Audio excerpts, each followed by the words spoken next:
Good morning. Pagi ini ngantor. Tadi waktu berangkat ke kantor itu ya, lewat perempatan Sudirman, ada nenek-nenek, nenek-nenek kayaknya ya, pokoknya lansia gitu nyebrang gitu kan. Nah, ya udah pasti kan aku kasih jalan ya, pokoknya siapapun kalau mau duluan tuh pasti aku kasih ya.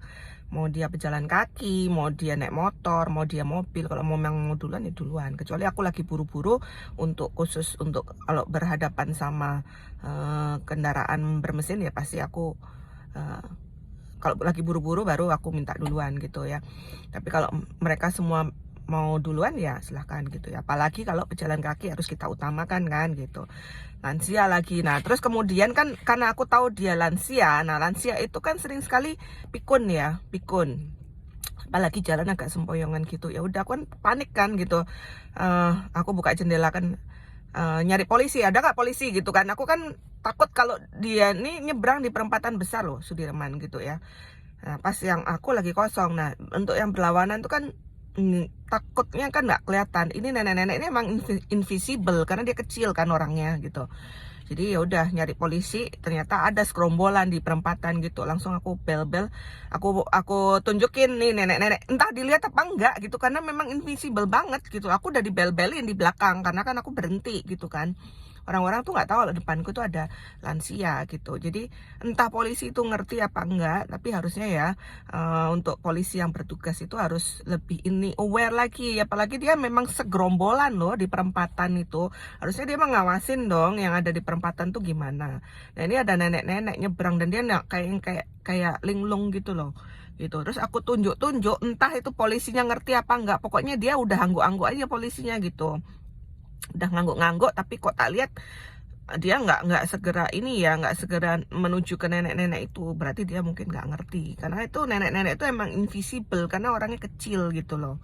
Nah ya dimanapun kita berkendara itu memang harus hati-hati ya gitu. Jadi namanya kalau aku bilang itu ya namanya jodoh, maut, rezeki itu nggak di tangan Tuhan, tapi di tangan kita sendiri sebenarnya ya gitu.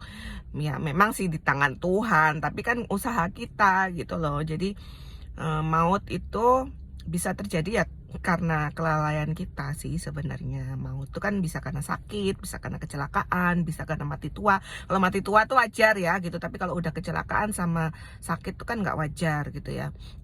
Sakit, kita bisa sakit karena apa ya, kita bisa sakit karena diri kita sendiri nggak bisa jaga kesehatan gitu.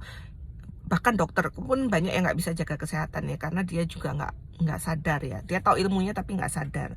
Banyak dokter itu yang cuma bisa ngomong aja tapi dokter banyak yang bisa kasih nasihat tapi nggak pernah ngaca gitu loh. Banyak dokter yang seperti itu. Misalnya ada dokter yang ngomong tentang obesitas tapi dia sendiri obes gitu ya. Kemudian ada dokter yang apa ya, ibaratnya dokter tentang kecantikan tapi dia sendiri nggak cantik, jelek gitu ya. Atau dokter ahli kulit tapi kulitnya juga nggak bagus. Nah itu gimana ya, pokoknya dokter itu ya harus jadi role model gitu loh untuk pasiennya. Begitupun juga kematian ya, kecelakaan tuh ya karena kita lalai. Terus rezeki juga kita yang cari gitu. Terus jodoh juga kita yang cari gitu. Ya jadi itu ya, jadi harus hati-hati di jalan karena kita nggak lihat, kita harus ibaratnya gini ya, kita tuh harus hati-hati untuk diri kita sendiri dan orang lain gitu. Jadi supaya kita sendiri aman dan orang lain juga nggak celaka gitu. Jadi kita di jalan harus hati-hati supaya kita aman, selamat dan orang lain juga nggak kita celakai gitu loh ya. Jadi untung tadi itu aku kan memang hati-hati gitu. Terus ya berhenti, nggak apa-apa, berhenti sebentar manggil polisi untuk paling nggak bantulah si nenek ini nyebrang gitu loh, atau ditanya dia mau kemana karena kan orang tua itu banyak yang linglung kan.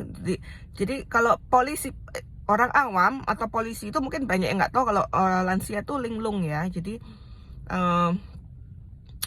harusnya ditanya mau kemana, terus dites kayak dites dites kognitifnya gimana ya, sekilas, Nek namanya siapa, tinggal di mana dan sebagainya itu harus ditanya, karena siapa tahu itu dia linglung gitu kan. Nah kalau udah linglung kan harus kita bawa ke kantor polisi, itu nggak boleh dibiarkan berkeliaran begitu aja, bahaya gitu kan.